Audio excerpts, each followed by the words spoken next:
का श्रृंगार प्रेम सनातन।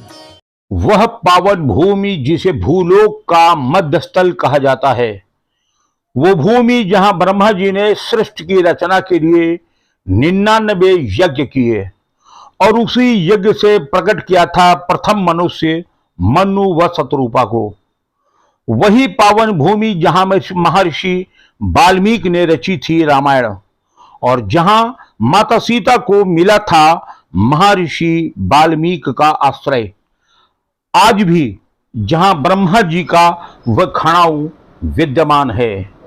अति पावन और पुनीत उस स्थान के दर्शन करने के लिए हम आपको लिए चल रहे हैं जहां मोक्षदायिनी मां गंगा कल कल का कलरव करते हुए प्रवाहित हो रही है। आज हम आपको लेकर आए हैं एक ऐसे पौराणिक स्थान पर जहां सृष्टि का उद्भव स्थल कहा जाता है। जी हां, ये वो स्थान है जहां सृष्टि की रचना हुई और यह भी कहा जाता है भूलोक का केंद्र बिंदु यही स्थान है। पतित पावनी मां गंगा के तट पर है यह पावन धाम बिठूर। यही वो पावन धाम है जहां सृष्टि की रचना हुई।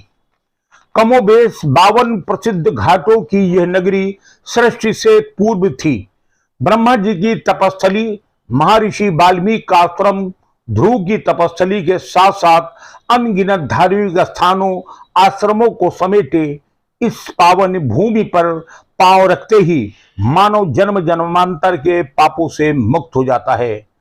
कथा के अनुसार ब्रह्मा जी ने सृष्टि की रचना के लिए संपूर्ण भूलोक का अवलोकन किया और फिर पृथ्वी के मध्य भाग को देखकर इसी स्थान का चयन कर लिया। सबसे पहले देवाधिदेव महादेव की स्थापना की और महादेव की पूजन अर्चन करने के बाद ब्रह्मा जी ने यहीं पर 99 यज्ञ किए थे और उसी यज्ञ से प्रकट किया था मनु और शतरूपा को। सृष्टि की रचना के उद्देश्य से 99 यज्ञ इसी स्थान पर किए गए थे। ये बहुत ब्रह्मा जी की खड़ा हुए, इसीलिए ब्रह्मा जी ने जब भगवान विष्णु ब्रह्मा जी को सृष्टि रचना के लिए पृथ्वी पर भेजा तो उन्होंने पूरी दुनिया का भ्रमण किया। भ्रमण करने के बाद इसी स्थान को उन्होंने चुना। इसी स्थान पर बैठ के 99 बार यज्ञ किया। यज्ञ करने के बाद राजा मनु और महारानी शतरूपा इसी यज्ञ कुंड से उत्पन्न किया जो सृष्टि की रचना हुई। पहला स्त्री पुरुष का जोड़ा ब्रह्मा जी ने इसी यज्ञ कुंड से उत्पन्न किया जिसे सृष्टि की रचना हुई। जब यहाँ से जाने लगे अपनी निशानियों तो अपनी खाओं यहीं पे छोड़ दी। इसी खाओं कील का पूजन होता है। पुष्कर गए वहाँ उनकी मूर्ति का पूजन होता है। बिठूर में उनकी चरणों की पूजा होती है। दुनिया में केवल 2 ही मंदिर हैं, एक बिठूर में और दूसरा पुष्कर में।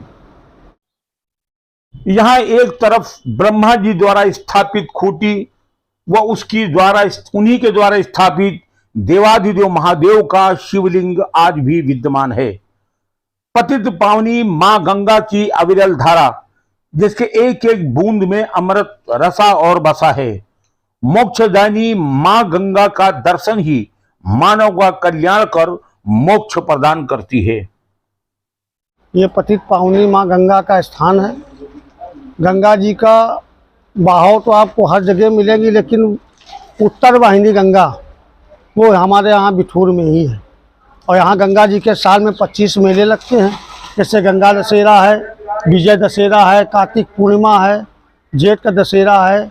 इसी प्रकार से यहाँ पे साल में 25 मेले होते हैं और यहाँ गंगा जी के जो श्रद्धालु आते हैं उनकी सारी मनोकामनाएं पूर्ण होती हैं। मैं गंगा आरती पुजारी पंडित देव कुमार उपाध्याय। मां गंगा के आंचल तले ही महर्षि वाल्मीकि का आश्रम था। कहते कि यहीं पर महर्षि वाल्मीकि ने रामायण की रचना की थी। भगवान श्री राम ने जब मां सीता का त्याग किया था तो उन्हें महर्षि वाल्मीकि ने यहीं पर आश्रय दिया था। यहीं पर लवकुश का जन्म भी हुआ था और इसी स्थान पर श्री राम के अश्वमेध यज्ञ के छोड़े गए घोड़ों को लवकुश ने रोक लिया था। यही भरत, शत्रुघ्न और हनुमान को परास्त कर उन्हें बंदी तक बना दिया था।